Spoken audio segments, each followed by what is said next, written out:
Everyone knows actors and actresses deal with the stress of hair and makeup on set, but did you ever think that their on-screen makeup and prosthetics might be taking a toll on them? Anyone who wears makeup knows just how annoying putting it on and taking it all off again can be. But wait till you see the painstaking process that these 15 actors were put through in their makeup transformations to make you feel truly grateful for your own makeup routine. Stick around to see how these actors and actresses dealt with these sticky makeovers.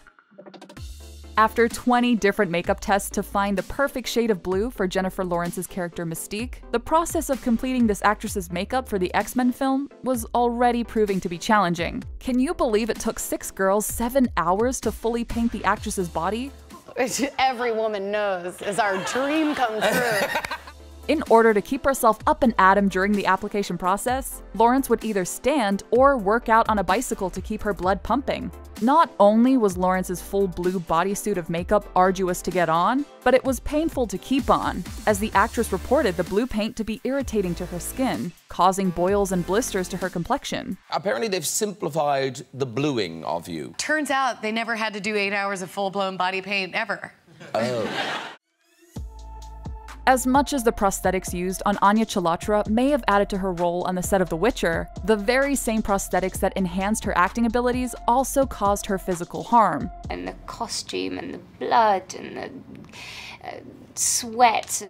After being fitted with a hunchback to make her character that much more believable, the star fell victim to a pulled nerve, causing her lots of pain. The thickness of her costume caused even more sweaty discomfort that the actress had to deal with during her time on set. She even said, "I have a trapped nerve in my back that I had to get massaged out after playing her for so long." It was very uncomfortable. How much for this beast? From a full-blown head cast to hours of makeup, it's no wonder Anne Hathaway needed to vent about her makeup experience for the Witches movie. She took to Instagram and called her makeup look her resting witch face. After sitting through having her whole head enveloped in whatever that is, in order to mold her facial prosthetics, Hathaway must have needed to take a well-deserved breather from her makeup process. If you notice, in the length of the video, because it's a time lapse, I got stuck. Oh. Ryan Reynolds' painful makeup application for his character Deadpool was truly grueling because of the time that went into the look. Reynolds was a good sport, maybe even too good of a sport, as he pranked his makeup artist by ripping off his facial prosthetics after hours of application. You're not gonna do it right, there's no point in doing it at all. During John Rhys Davies' startling transformation into Gimli, the actor had to face terrible makeup processes, which left him barely able to see and made his skin break out in an allergic reaction. The Lord of the Rings actor had to work on alternate days in order to give his skin a break from the harsh makeup process. You can't really see my brows moving and all the rest of it. In order to transform lead actor Jacob Tremblay into a boy with the genetic disorder Treacher-Collins syndrome, makeup artists needed full-body prosthetics to make it work. The makeup itself took an hour and a half of painfully meticulous application and suited Jacob up in a full head of prosthetics. No way is it comfortable wearing a fake face and head for 9 whole hours of shooting. It was like there was a nice cozy warm cocoon around your head. Game of Thrones is known for its creative and interesting character design. Kai Alexander's role as Leaf was no exception to this imaginative creativity. The most painful thing about this makeover process was definitely its runtime, as Kai had to sit for nearly 10 hours to get this makeup on and ready for the spotlight.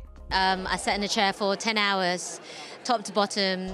This not very well-known actress has had an even less well-known transformation into Pepper from American Horror Story Asylum. The makeup look that transformed her into Pepper takes about 3 hours and 2 makeup artists, including blinding her in one eye with a contact lens and setting her up with a pair of fake teeth. Imagine sitting in makeup for 3 hours and then having to walk around half blind afterwards. How uncomfortable. I want baby eyes! The most uncomfortable part of Vladimir's transformation into the Night King in the Game of Thrones series has to be the 6.5, you heard me, 6.5 hours of sitting in the makeup chair. Then, once in full Night King garb, the actor had to remember not to blink while in character. The combo of painstaking makeup application and these intense stage directions definitely made for an uncomfortable experience on the Game of Thrones set. It looks like easy, but definitely is not so easy. Another leading woman who had to deal with the absolute torture of full-body makeup application is Zoe Saldana in her role as Gamora in Guardians of the Galaxy. Just like J-Law, she had to deal with the trials and tribulations of many color tests to get her to be the perfect shade of green. The Marvel franchise star revealed just how long it took to apply all of her makeup, over 3 hours, and with the help of 2 separate makeup artists. Zoe is quoted saying, "The whole coming together of Gamora every morning, that was a little grueling." Famous actress Halle Berry played 6 different characters in Cloud Atlas, so it's surprising that you may have never even seen it. Her makeup transformation into 6 different identities was surely an uncomfortable hassle, as the actress also had to deal with a recently broken foot on set. Her makeup artist Jeremy Woodhead is quoted saying, "Even with all the discomfort she was going through, it was necessary to the story of each character." That part was thrilling as an actor and a huge challenge. One of the most well-known makeup movie jobs in history has also been one of the most uncomfortable. When transforming into the Grinch, Jim Carrey is known for being irritated by yellow contact lenses, being restrained by his full bodysuit, and needing the help of a torture specialist to get through the movie shoot. It was when I did the Grinch, I was literally, the makeup was like being buried alive every day. Who knew that beauty is pain would end up being the perfect way to describe the costumes featured in some of your favorite movies? When you think of big blockbuster films like The Avengers, Maleficent, and Twilight, their eye-catching costumes probably come to mind. But what price do the actors have to pay in order to look that stunning on screen? I lost control again. From 8 layers of body paint and spandex suits that just aren't flattering, all the way to 85-pound costumes that just make it impossible to move. You'd be surprised at how many actors were this close to hanging up their costumes for good. In this video, we'll be taking you through some of the most uncomfortable costumes of all time. How much would you endure to be the star of a Hollywood film? You'd think that the breathability of a costume would be one of the first things that designers cross off their checklist, but that wasn't the case for Gal Gadot. It was so tight, and I literally could not breathe. Her Wonder Woman suit was so fitted that she reportedly almost passed out from lack of oxygen. Yeah. Right before I passed out, they noticed that I was breathing quite heavily. Luckily, they eventually got the costume sorted out so she could be comfortable and a strong, independent woman all at the same time. Speaking of hero suits that were just a little too tight, Tom Holland spent his days on set in his Spider-Man costume planning bathroom breaks 45 minutes in advance. It looks amazing, it feels terrible. If the tightness of the suit wasn't enough, Tom also had to wear a thong underneath the suit, which probably wasn't the most pleasant experience. Even eating was difficult for the actor. He would have to pop out the eye hole of his mask and feed a straw to his mouth just to get a sip of water. Tom Holland wasn't the only Spider-Man who couldn't get behind his supersuit. Andrew Garfield just couldn't get comfortable with his second skin. The costume made him so self-conscious and so uncomfortable that he would hide from paparazzi on set in LA. Anne Hathaway went from being Princess of Genovia to prowling around as Catwoman herself. But being a superhero on screen wasn't all it was cut out to be for this actress. She called her costume a psychological terrorist that completely changed her life. Her suit made her feel as if she had to spend the entire year of filming working out in the gym, but you could never tell she was uncomfortable in the actual film. This might be a shock to you, but it actually took a lot of work to turn Matthew Lewis into Neville Longbottom. He was forced to wear an uncomfortable fat suit in the early Harry Potter movies that really messed with his body image. He also donned fake teeth and had his ears pushed out. To him, the whole situation was pretty grim, and he even feared they would recast him when he lost weight later on.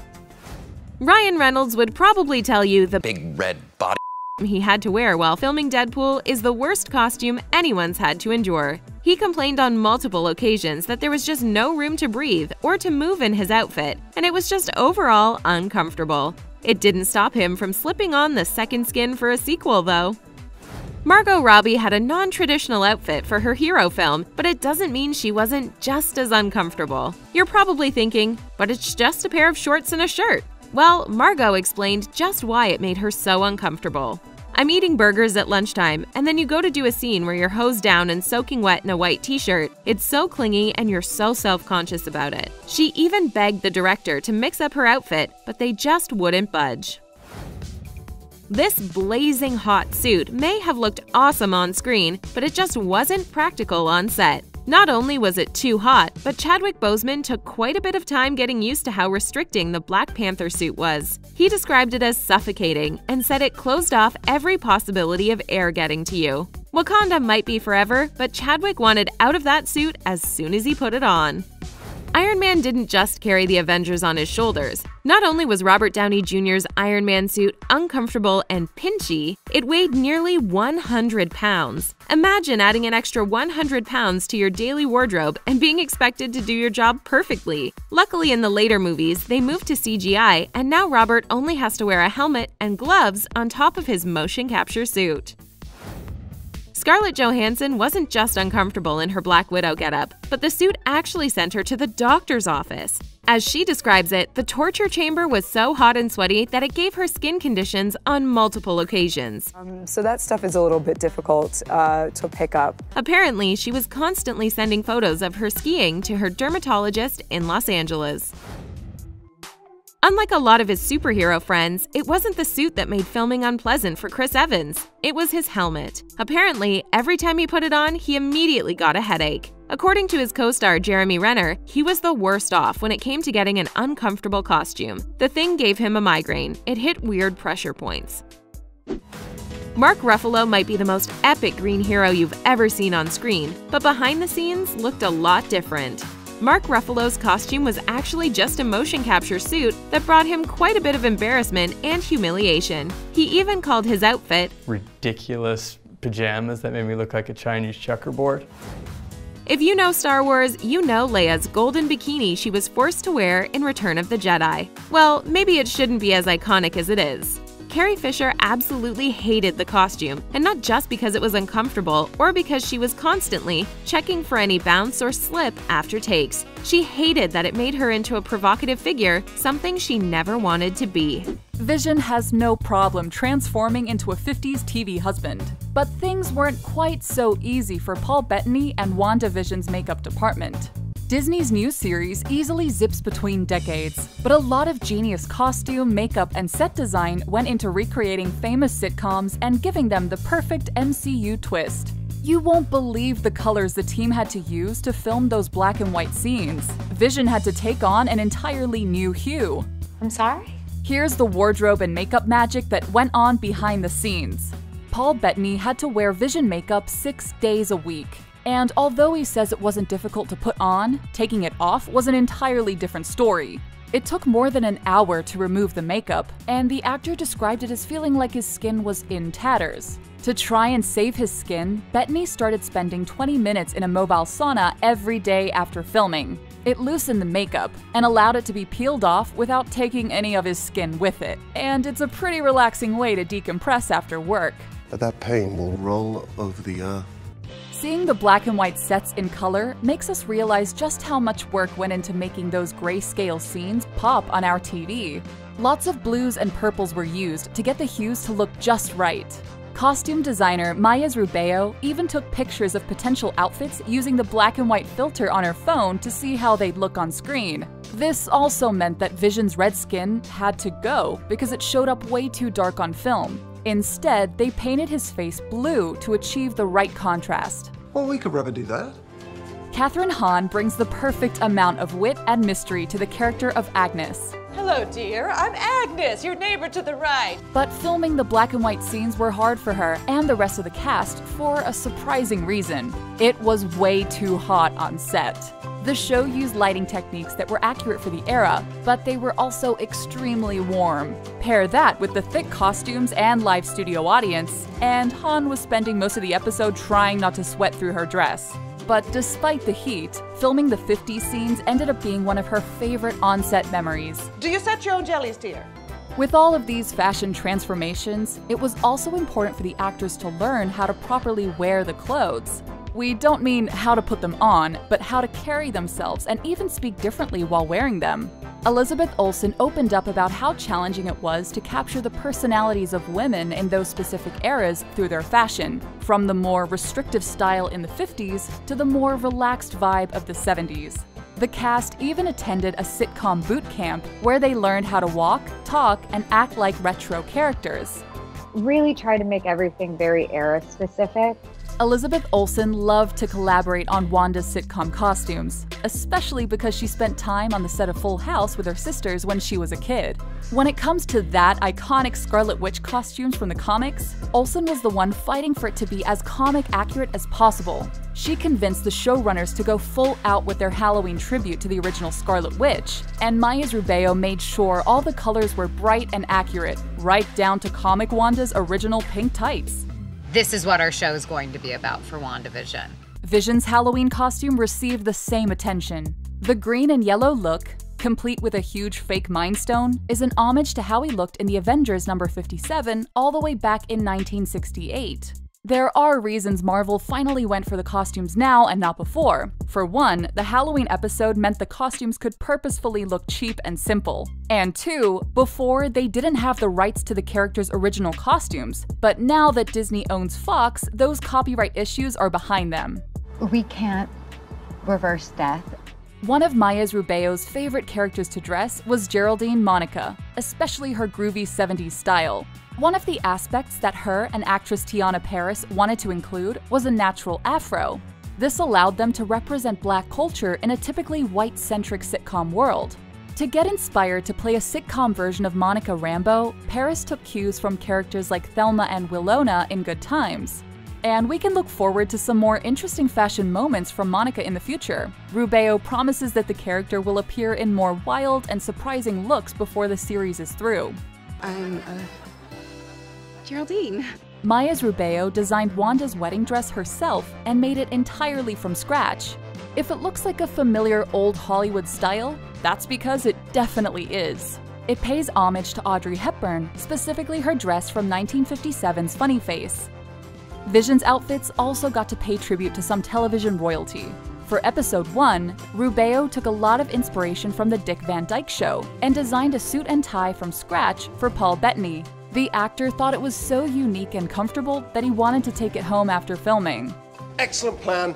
Elizabeth Olsen's hair had to endure a lot of transformations meant to resemble looks from some of the greatest leading ladies in the history of sitcoms. The styles are often a mix of different eras because the aim wasn't to have them be as accurate as possible, but rather create over-the-top styles that fit into Wanda's fantasy world. In episode 1, we see 50s curls reminiscent of I Love Lucy, while episode 2 was heavily inspired by Bewitched and the Mary Tyler Moore Show. When it came to the 70s, it was all about crazy, wild colors, so there was no better show to use for inspiration than The Brady Bunch. The set design and wardrobe department worked together to coordinate wallpaper, paints, and fabric that would go well together and resemble sets of 70s sitcoms. Wanda's look was also heavily inspired by Donna from That 70s Show, especially the straight red hair. By pulling from a show that aired in the 90s, Rubeo and her team were able to keep Wanda's look modern while not skimping on the outrageous 70s fashion. It was a challenge for Elizabeth Olsen to transform from superhero to newlywed to new mom, but she had fashion that emulated famous TV moms from the 80s to help get her into character. Her plaid prints were inspired by shows like Roseanne, while the curly, messy hair is reminiscent of Family Ties. Olsen definitely looks frazzled but capable, and the chaotic 80s styling was a perfect time to introduce the character to motherhood. I have everything under control. Getting all these looks right was difficult, but by focusing on prints and silhouettes, Rubeo was able to capture and modernize the different decades of TV fashion. Designs were often inspired by specific colors or types of fabric. The dress Wanda wore in the 70s was inspired by one piece of vintage fabric that Rubeo found and knew she needed to use. There was only 30 meters available, so she turned it into a simple dress that could accommodate Wanda's growing belly and also perfectly complement her hair. The result is one of the series' most iconic looks. Your personal best. With in-depth styling also comes meticulous attention to every small detail that might take us out of the decade we're supposed to be experiencing. The wardrobe and makeup department had to pay attention to even the tiniest things, like the length of the actors' fingernails and their shape, to the different types of fake eyelashes Wanda would be wearing. The 50s showed us short, clean nails and eyelashes perfect for batting across the dinner table. Yes. Going from black and white to full color isn't just a shtick to reel in old sitcom fans. It's also a way to represent Wanda's inner conflict of being both an Avenger and a grieving woman chasing a picture-perfect life. This is why it was important for wardrobe and set designers to create the most colorful world imaginable as soon as the show transitions from black and white. Wanda wears a lot of reds or similar colors, and it's entirely on purpose. The black and white Wanda was further distanced from reality, but as color comes back and the story progresses, we see more of the true Scarlet Witch. What? Gone through 3 hours of makeup and then stand in front of the mirror and see yourself transformed. For some, acting in a Harry Potter movie sounds like a dream come true. But when you realize how incredibly uncomfortable some of the makeup effects were, it might make things seem a little less appealing. From transforming humans into Gringotts goblins, to the hours of makeup to bring Voldemort to life, and even a giant body double for Hagrid, some of the most iconic Harry Potter makeup transformations were seriously painful for the actors underneath it all. Had prosthetics on before, and it's like, it can be tough, it can be like hard work. For the second task in the Goblet of Fire, Harry had to eat gillyweed and grow gills so he could swim into the Black Lake, which you might assume would all be done with CGI. But nope, they actually did it for real. The gills were made out of silicone and silk so that they would billow underwater. They had to be glued onto Daniel Radcliffe's neck so firmly so that they would stay put during the long underwater filming process, and also during the harrowing scene where he had to swim to the surface carrying 2 heavy, lifelike dolls of Ron and Gabrielle Delacour. In the end, Daniel said that he was really proud that he made it through. Good God, who's that, really? Robbie Coltrane, who plays Hagrid, is tall, but not giant tall. In order to transform him into the half-giant Hagrid, they gave him risers in his shoes and padded him with heavy costumes, extra wigs, and prosthetics to make him appear larger. But they also brought in a 6'4" body double for wide shots, who had to wear some massive padding and a prosthetic animatronic Hagrid head. Because the costume was so huge and heavy, they actually attached tubes that pumped cold water into it, so the body double didn't overheat and pass out. The embarrassment of seeing yourself 18 feet high in front of a lot of people you don't know. In order to transform human actors into Gringotts goblins, the makeup team started their work at 4 a.m. They created molds of each actor's face and created a combination of rubber masks and individual prosthetic parts to attach one by one. The actors also had to have their hands covered with extensive makeup and prosthetic pieces, long fake fingernails, and dentures to finish off the look. Each goblin took 4 hours to get ready, and they even wore contact lenses that obscured their vision so much that they needed chaperones to help get them around the set. On this one, we're doing 45 full prosthetic makeups. British actor Warwick Davis not only played Professor Flitwick, the first goblin bank teller, but also Griphook in the Harry Potter series. Very unusual, is it? To make sure he was unrecognizable from one character to the next, it took hours and hours in the makeup chair. First, they created a cast of his face, which involved sitting under layers of silicone and plaster for hours, and only his nose holes free to breathe. Once the prosthetic pieces for Griphook were applied, Warwick said he had to relearn how to use his face underneath all those extra layers, and totally adjust his voice to speak through the false teeth. Hello. Ready for the office.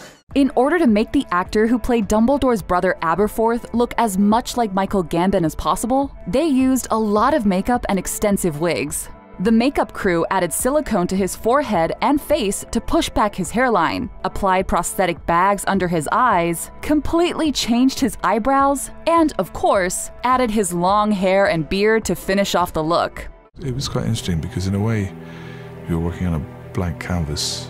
Even though you might think it was CGI, the scene in which Harry accidentally blows up his Aunt Marge was all done in camera. It took 20 people to build and apply the inflatable suit to Pam Ferris, the actress who played Aunt Marge, and included pumps, degassing chambers, and inflatable bladders. They even created a balloon shaped and painted like her face, attached it to her body, and pumped it full of air to give the effect of her face inflating. To film Professor Lupin turning into a werewolf, they created each step of the transformation on the actor David Thewlis with prosthetic makeup before adding CGI in post.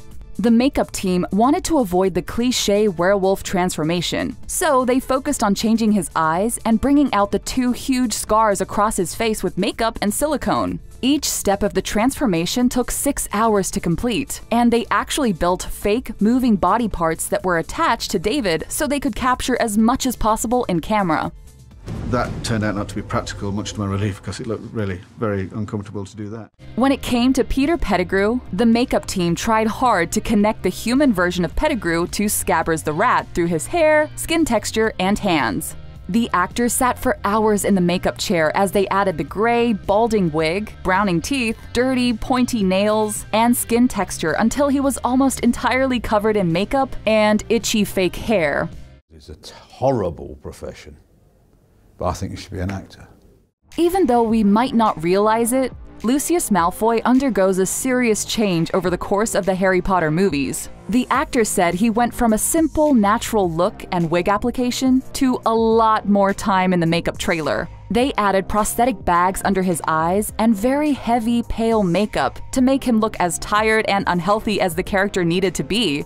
The 8th film has become a shadow of his former self. If Polyjuice Potion were a real thing, it would be much easier than what Brendan Gleeson went through to become Mad-Eye Moody. They spent hours adding an entire layer of skin over his real face to build the eye and its holder into, in order to make it look like it was embedded in his face. They covered his real eye in tape and added the bulging glass eye over it, so for the entire shoot he could only see out of one eye. The magical eye was radio controlled by a crew member who made it swivel around, but sometimes it would actually pop out.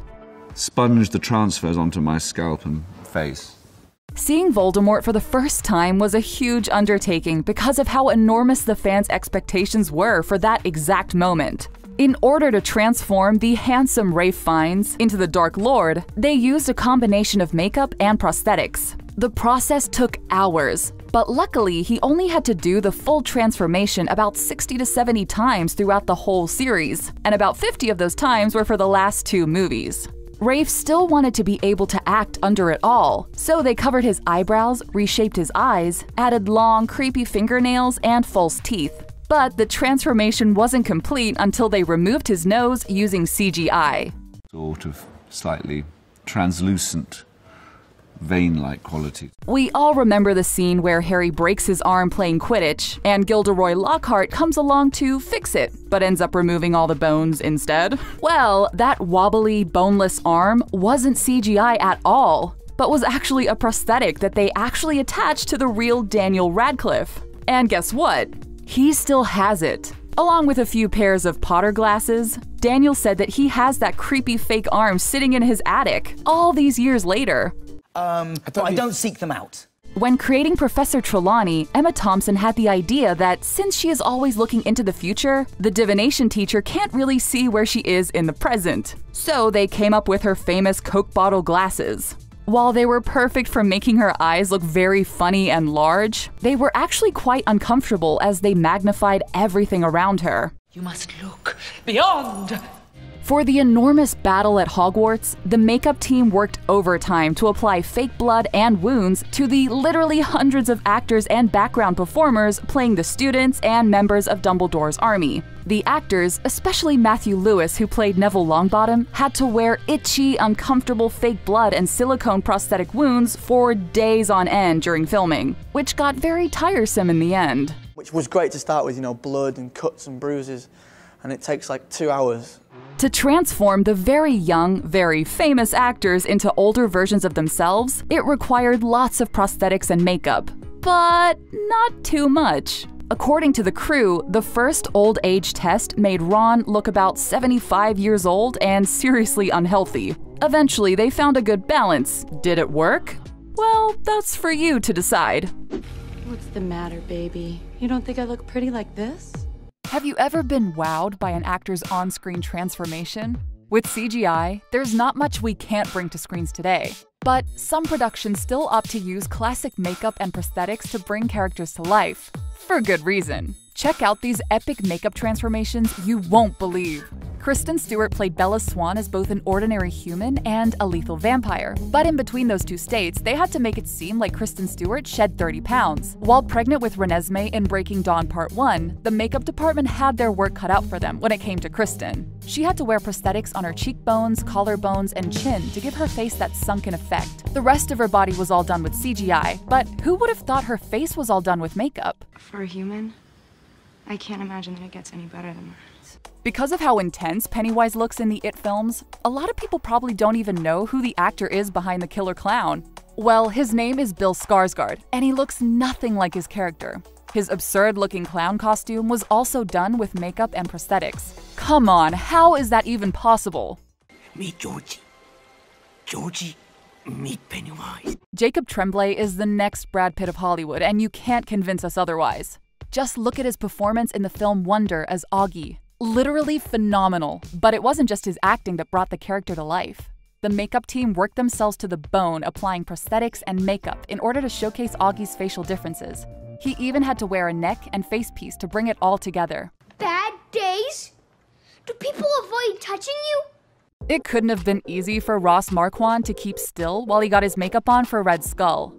Just look at how many layers of prosthetics went into his transformation. And how exactly did they get the prosthetics to contour like that? We're kind of jealous? If they shoot down one plane, hundreds more will rain fire upon them! Oscar Isaac. Everyone recognizes him as the beloved Poe, but he was extremely unrecognizable in his role as En-Sabah Nur in X-Men Apocalypse.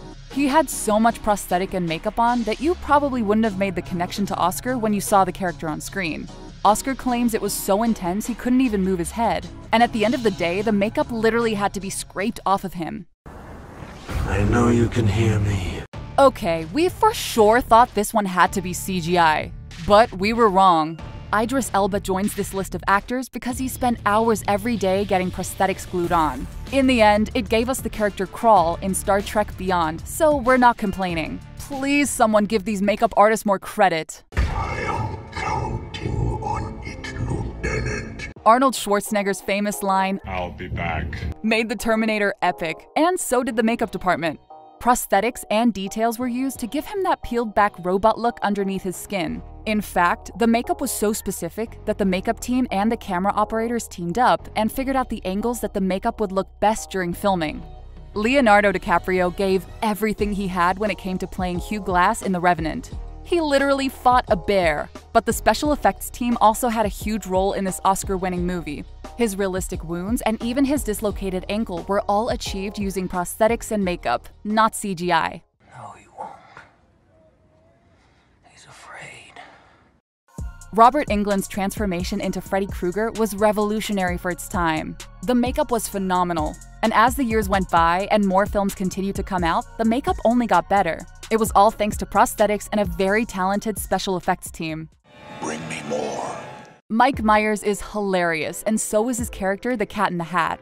His costume process was super similar to Jim Carrey's for The Grinch, maybe just a little less intense. Instead of CGI, they decided to keep it real. They used actual human hair to glue to his face, and the rest was makeup and prosthetics. They even had to use magnets to keep everything together.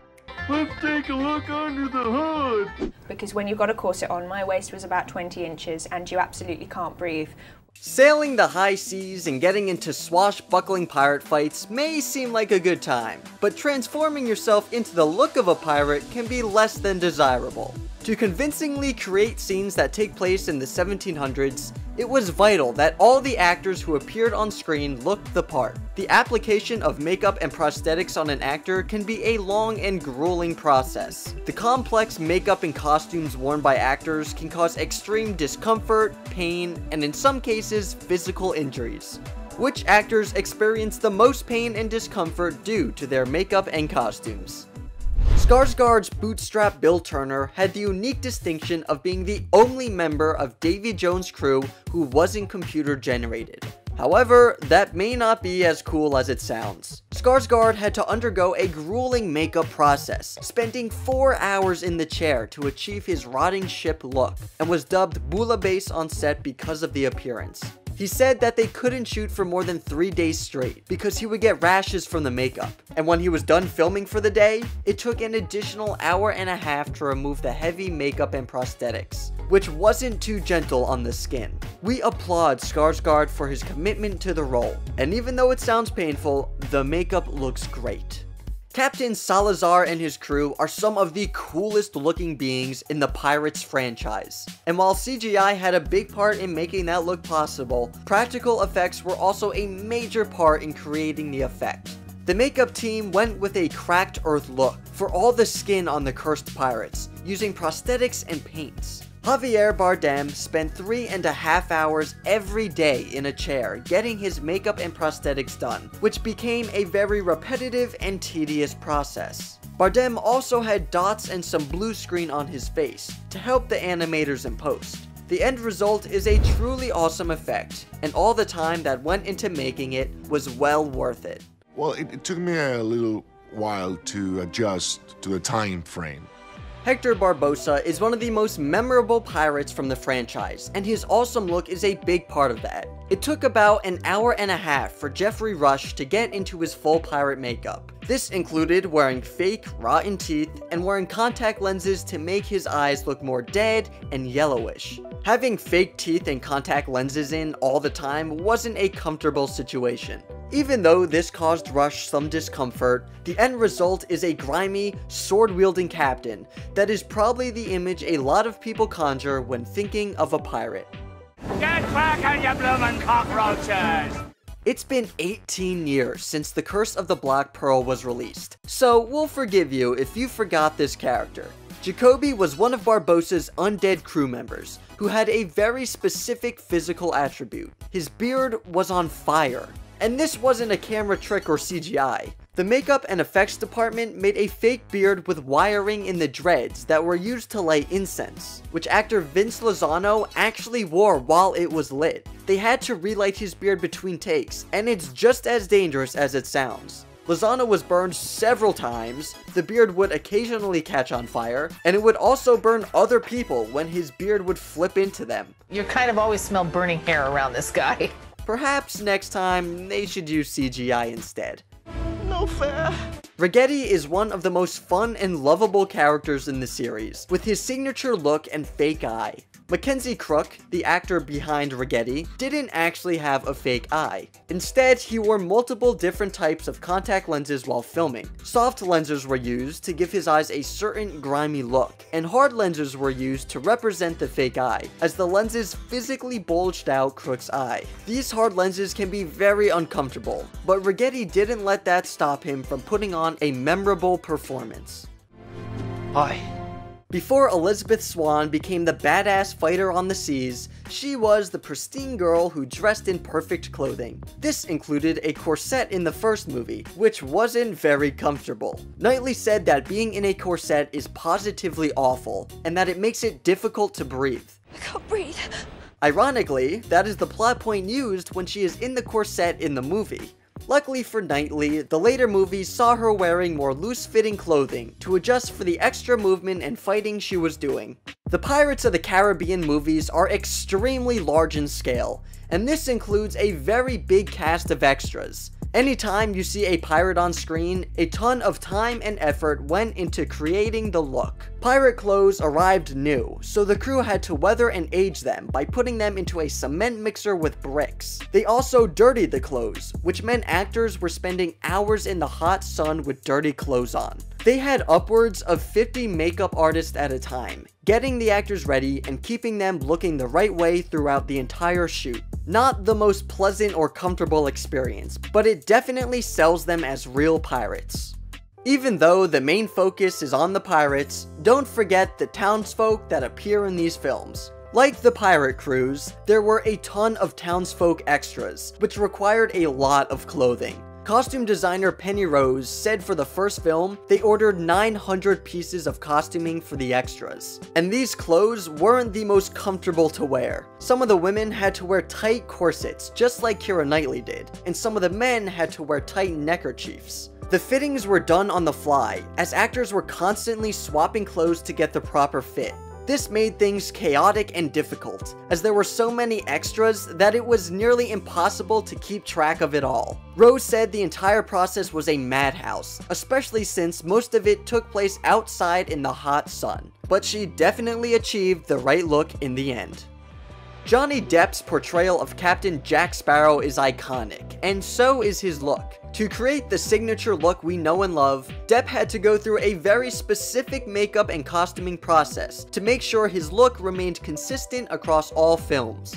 This included a wig with dreadlocks, his real beard, braided with beads weaved in, his coat, pants, boots, and of course the iconic hat. What you may not know is that they actually had multiple pairs of boots for Depp. Because Depp was getting wet so often, his boots would fill with water, making it difficult and uncomfortable to walk. The solution was to create boots that could drain the water more efficiently, and the crew was regularly switching out his boots between takes. Depp also had to wear special contact lenses during shooting. The sunny days were so bright and painful that he needed something to protect his eyes. I had contact lenses made for him that were actually sunglasses. Naomi Harris transformed her look to play Tia Dalma in Dead Man's Chest and At World's End. She wore a wig, black lipstick, black eyeshadow, tribal markings, and gold and dirt on her face, along with prosthetic teeth that would clip in and out. She also filled her mouth with vegetable dye before each take, which meant she had to say her lines with the dye dripping out of her mouth. It wasn't the most comfortable experience, but it looked cool and we appreciate everything she did for the character. Same story, different versions, and all are true. To capture the amazing performance of Bill Nye and transform him into Davy Jones, the crew had Nye in a motion capture suit for all of his scenes. He can be seen with white dots painted on his face, along with some dark makeup around his mouth and eyes. So all I had was little white dots on my face. I had to wear sad grey pajamas with dots all over for the computers. As Nye pointed out, this isn't a flattering costume, and he felt left out compared to his co-stars. Sounds like his ego may have been bruised a bit, but even if he didn't look that cool on set, he definitely looks like one of the coolest characters in the finished movie. Speaking of being jealous of your co-star's wardrobe, Jack Davenport wasn't too fond about Norrington's costume. He had to wear a proper powdered white wig, which he said, I look like an ice cream, and these guys just look so cool. When he learned he was going to be in a pirate movie, he thought he was going to have the chance to dress up and look cool, but instead, he had to dress up like an idiot. And he was not happy about it. Sorry, Davenport, you win some, you lose some. It is without doubt the worst pirate I have ever seen. Kind of enjoyed wallowing in it. It was helpful, sort of self-inflicted pain. Disney characters look effortlessly ethereal, but working 16-hour days in tight costumes with thick prosthetics isn't exactly a magical experience. Behind the scenes, there were fake faces, complicated contacts, and some of the most restrictive corsets in the world. You might see these live-action scenes differently once you know how these actors really felt after being poked and prodded into fairy tale perfection. Once you put those things on, you feel like Cruella de Vil. Emma Stone had 47 looks to wear in the upcoming Cruella movie. She even had to let makeup artists graffiti her face.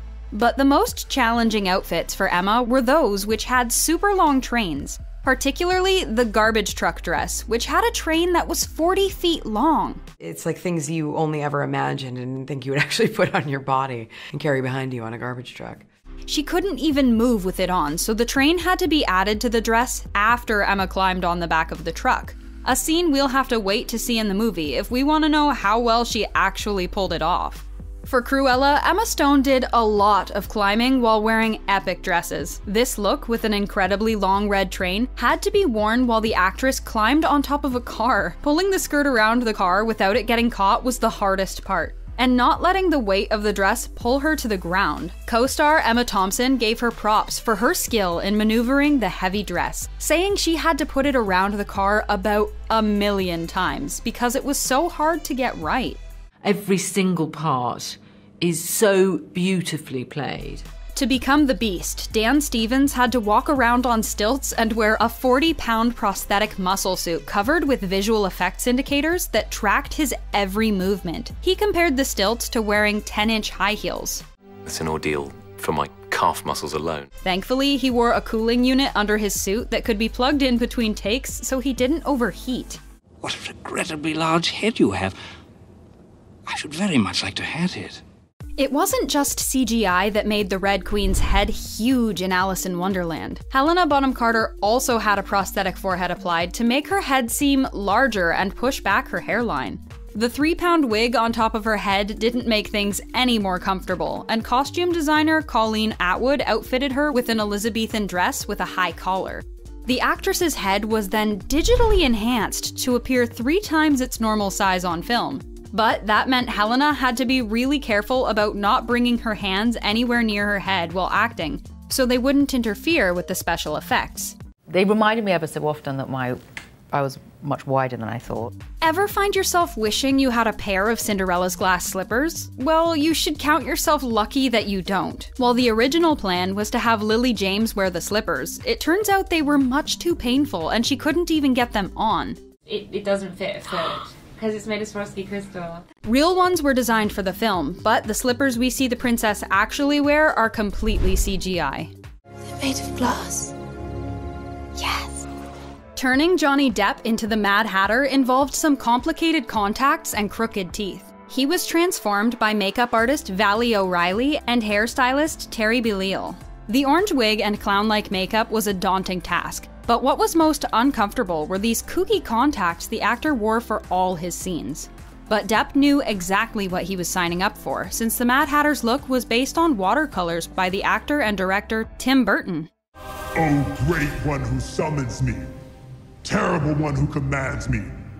Creating the genie for Aladdin meant putting Will Smith in a motion capture suit. The real uncomfortable part of this costume wasn't that it was too stiff or restrictive, it was that it was thin and skin tight, not leaving much to the imagination. It was done this way so they could catch the actor's angles and movements perfectly, since the genie isn't technically wearing clothes.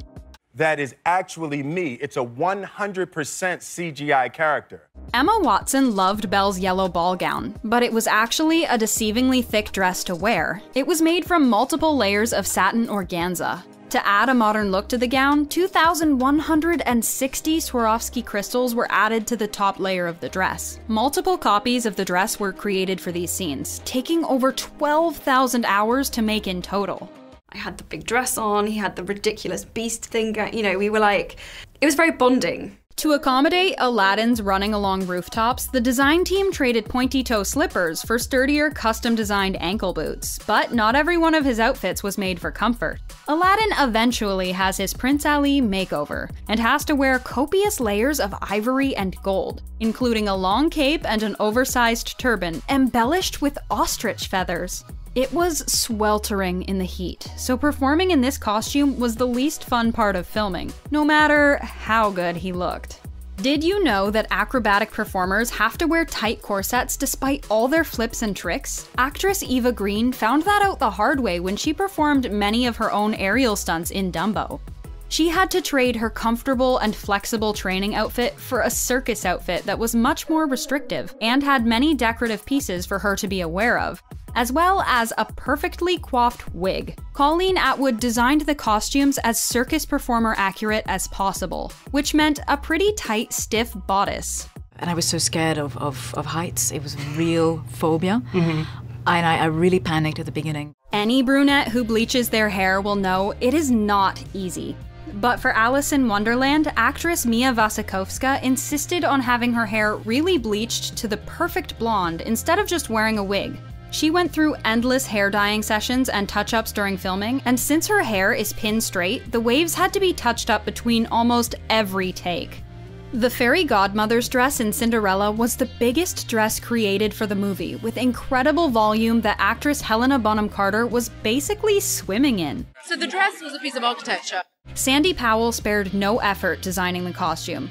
This costume is not like the rest, actually. Underneath here is a crinoline cage, which actually gives it the silhouette. There are LED lights and 10,000 Swarovski crystals hooked up to it with tiny, fine wires, so Helena had to be incredibly careful with it, especially while running in some of her scenes. When it came to making Maleficent fly, a pretty simple costume addition ended up being one of the most challenging things for Angelina Jolie to wear and perform in. The wings were CGI, but Jolie actually had to wear little stumps on her back so they could digitally add the wings later.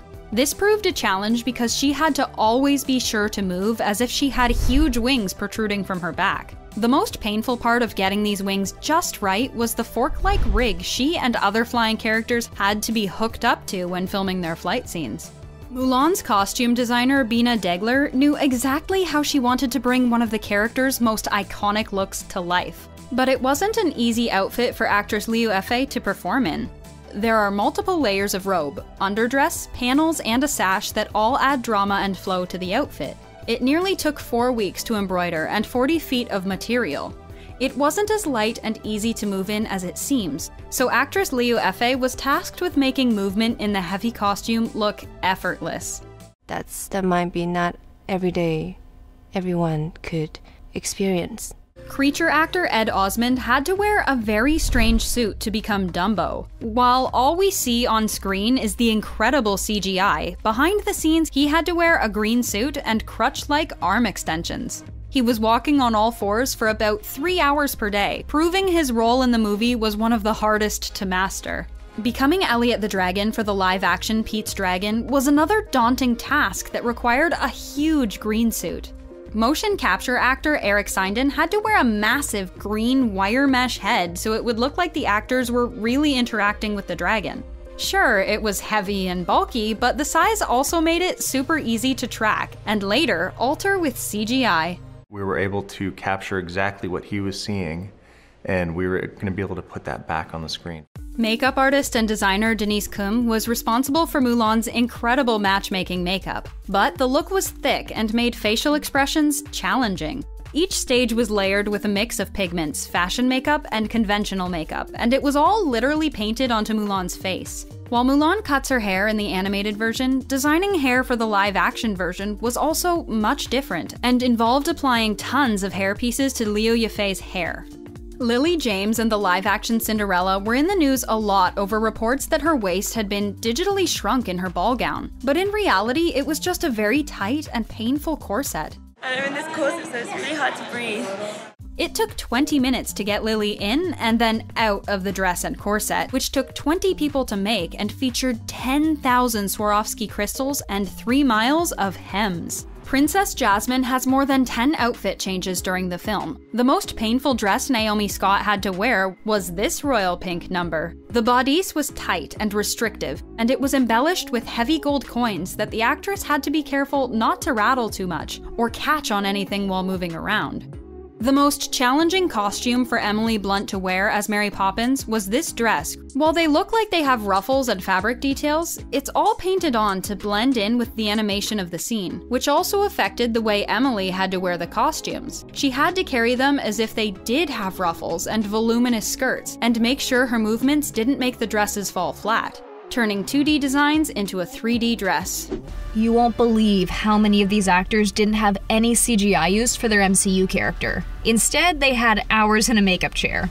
Which actor had such intense body makeup and prosthetics that they literally had to sit in a sauna so it could melt off?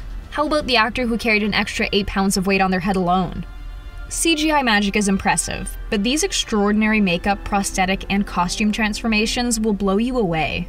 When it was time to be in the makeup chair, Michael B. Jordan spent a whole 2.5 hours every single day having a whopping 90 individual prosthetics glued and sealed on his body, leaving the actor totally exhausted by the end of it. What's worse is that he was nowhere near the end of his workday since he still actually had to shoot. As for the removal process, well, he was stuck in a sauna to help all the prosthetics actually sweat off. There she is, in all her glory. When Tom Hiddleston put on his Loki suit, he was carrying around an extra 30 pounds. Add the headpiece, an extra 8 pounds. A whopping 40 extra pounds at all times. This large and heavy helmet covers Hiddleston's ears, which also limit how much he was able to actually hear. The suit itself was extremely hot and sweaty for the actor, and with the helmet, well, he was facing an overwhelming icky sweat fest every single day. Hiddleston said the whole experience was uncomfortable and left him feeling really claustrophobic. the first piece locks you like that, the second piece zips up and locks you like that, and the third piece is like, The new Captain America is here.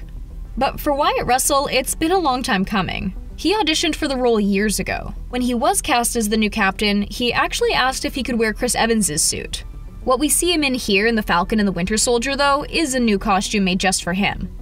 A hot, stiff, difficult, and painful costume. It was so bad that an old shoulder injury of his actually flared up. Part of the reason it's so uncomfortable is because there's supposed to be a sort of presentational effect. Have you ever seen a superhero with bad posture? Next time you watch the show, remember that Russell is working through loads of pain. Every day there's something that's easier and something that's harder. She looks good. There's no denying that, but at what cost? Well, Tessa Thompson knows, since she was the one wearing an almost entirely plastic outfit. Definitely not comfortable or breathable. Despite feeling incredibly stiff, hot, and always sweating, Thompson managed to act her way through it. If that weren't tough enough, she also had her fair share of wire work. Discomfort on top of discomfort. My makeup goes on much faster, but it's like glue. They're actually glue transfers, then they stick to me. Dave Bautista spent the end of every shoot day as Drax in a sauna. Not a bad gig, right? Think again. He also had a whopping 5 hours in the makeup chair every single day, getting 18 pieces of prosthetic attached and makeup done by 5 different makeup artists. If that weren't bad enough, Bautista had to stand for the majority of it with his arms sticking out. How he still had the energy to perform is a total mystery to us. So how does the sauna fit into all of this? Well, when he first had the makeup on, rubbing it off was so tough on his body that it damaged his skin to the point that he described it looking like hamburger meat. So the best solution was to put him in a sauna so the makeup could just melt off. Elizabeth Debicki had a shorter prep time than many of the other Marvel characters, but she still spent a solid hour and a half with 2 makeup artists at work. Her prep pretty much involved being painted and allowing it to dry until she was ready to get into what was lovingly called the Aisha Taco, aka this giant metal gold dress. While it looks regal and elegant, the costume was made almost entirely of metal, making it super heavy for her to move and work in. Debicki described it as similar to having a child hanging off your back. Yeah, not a great feeling. Robert Downey Jr. has had many costumes over the years when he played Iron Man. But one thing for sure is that none of them were enjoyable to wear. The actor said that his experience with the costumes was so tough at times, it almost led to a personality breakdown. This suit, it's no surprise to learn it's extremely heavy, stuffy, and hot. Remember, he doesn't just have to wear it, but perform intensely in it. I can't believe I made a whole movie with this thing on. Wyatt Russell may have wanted to wear Chris Evans' suit, but it's probably for the best that he didn't, since Evans detested wearing his Captain America suit. Overall, it was super tight and sweaty. We can see how fitted it is here. Super tough considering how much he has to move and so athletically. The cap was confirmed to be the worst part of the costume. Not only is it kind of awkward looking, it was also super tight and uncomfortable and made it really tricky to hear others' lines. Can you imagine needing 6 people to help you get out of your clothes so you could go to the washroom? If not, ask Brie Larson, since this was her reality filming Captain Marvel in the skin-tight superhero getup. Getting into this costume itself? Well, that just took 2 people and a full half hour. And then there was the tight and restrictive helmet composed of 5 different pieces that all sort of slotted together on her head. Not only was she stuck wearing the extremely uncomfortable costume for hours on end, she also had to fly in it. Painful much? The worst part is honestly getting an itch, because it's so thick. Have you ever been on a 15-hour flight? If so, you know it is super uncomfortable, and according to Ant-Man himself, Paul Rudd, that is exactly what wearing his costume was like. The suit is skin-tight, thick, and extremely hot, especially when shooting in Atlanta, Georgia. Rudd admitted that one of the worst parts of wearing the suit was when he had an itch that needed scratching. The suit made it impossible, so he resorted to literally having people on set punch the itchy spots in hopes of deterring the discomfort. It looks like he could still enjoy himself through the pain, though. When I had the audition, I had no idea how big the character would be. Palm Clementieff had to spend a crazy 3 hours in the makeup chair each day she was shooting to transform into Mantis. On top of that, Clementieff said keeping a straight face in the makeup chair was super challenging as well. I liked it very much. So how exactly did they accomplish this exotic look? Small prosthetics at the top of her forehead acted as marks for her antennae, and her bug-like eyes were courtesy of huge black contacts. It looks cool, but she was left feeling super claustrophobic and uncomfortable because of them. We do this great black war paint. It's like a tar painted across my face.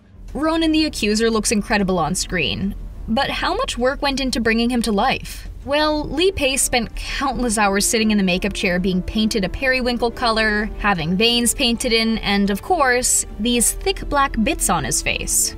Pace described it like having tar on your face, which doesn't make the whole acting thing easy. It was so painful and restrictive, his face couldn't move naturally at all while it felt so stiff and heavy. On top of all that, he had purple contacts and a headdress. Torture much?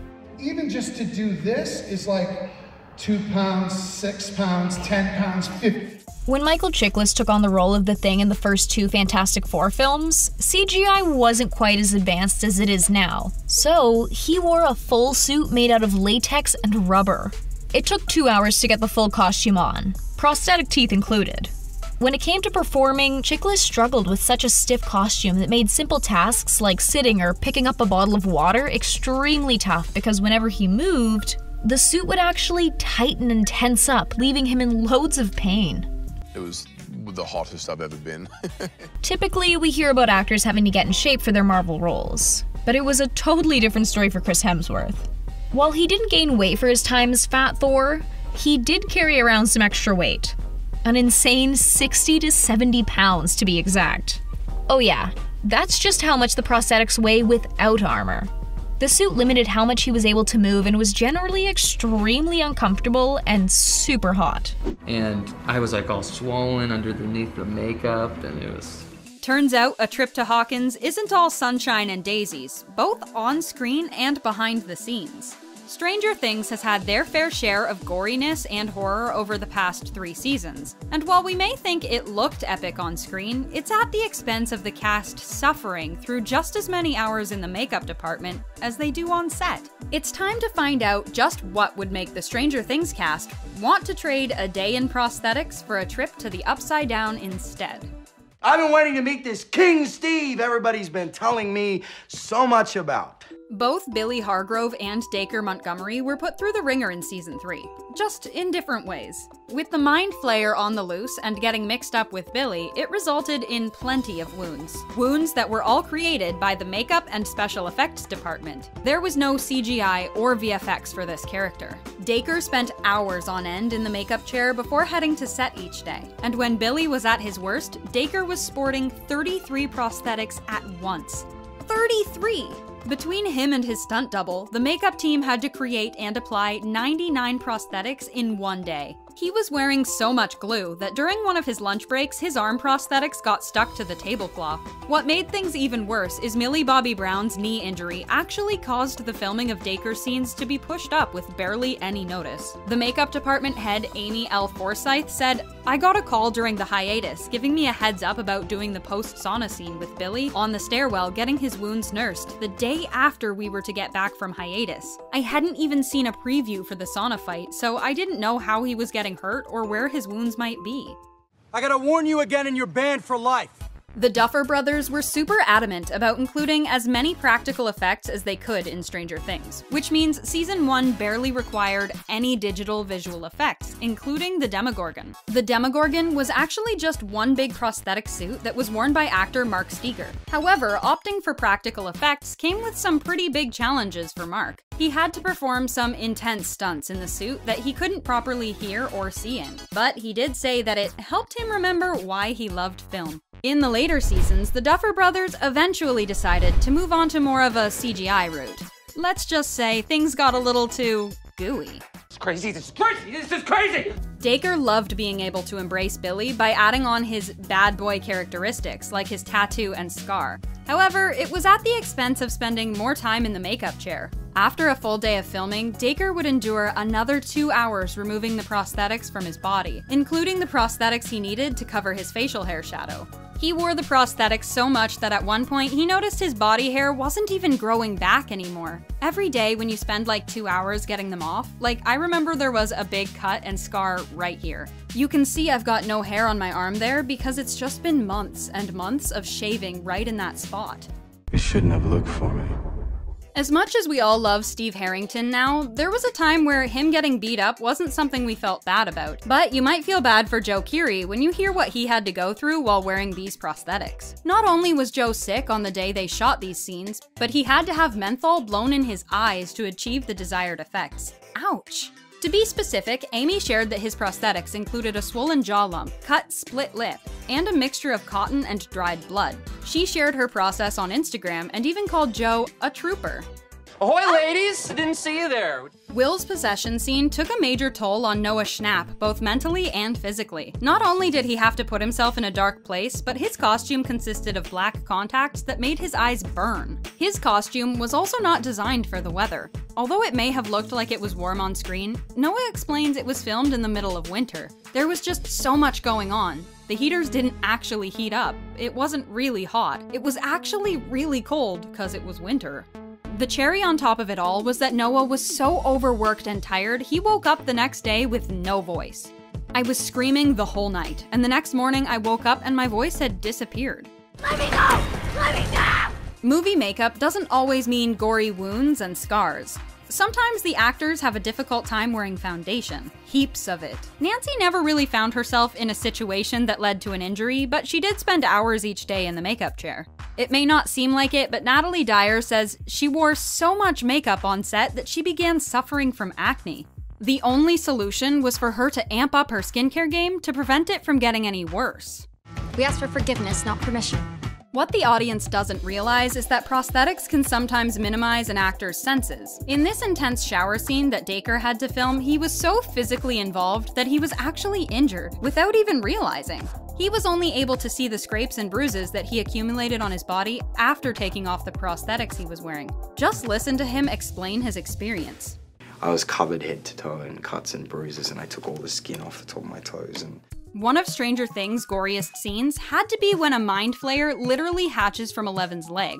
While the Mind Flayer in this scene was digitally added in post-production, everything else about the wound was done using makeup and prosthetics. Millie had the benefit of using a prosthetic leg instead of her own, however it was still pretty gross to work with, but not gross enough to stop her from taking an Instagram selfie with it. It took months of research from the makeup department in order to make the leg and wound look as realistic as possible, and it's safe to say they did a Duffer Brother approved job. I can do it! Who knew how versatile lip gloss could be? Billy's flayed look was achieved by applying layers and layers of MAC clear lip gloss. All in all, he had to wear a layer of lip gloss, a layer of dirt and mud, and then another layer of lip gloss to seal it all together. As you can imagine, wearing lip gloss wasn't the most comfortable experience, but Dacre said it worked better in the scene that he wasn't constantly having to be sprayed with water all day to achieve the wet look. Just look how big that lip gloss jar is.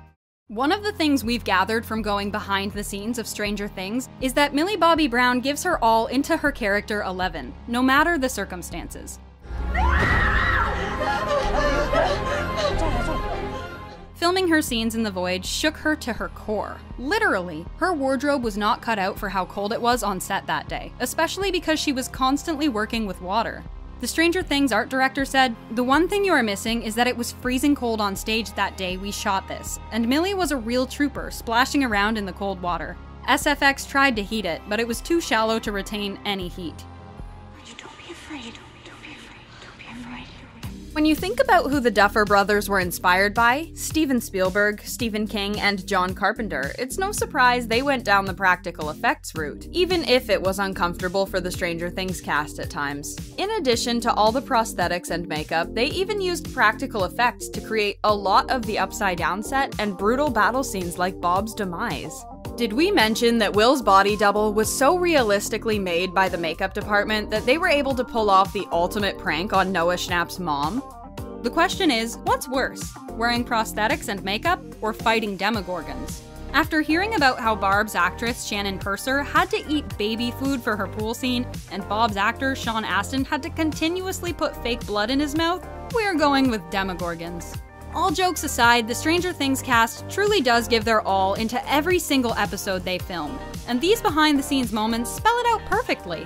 Which actor do you think had it worse when it came to special effects? Let us know below. Thanks for watching.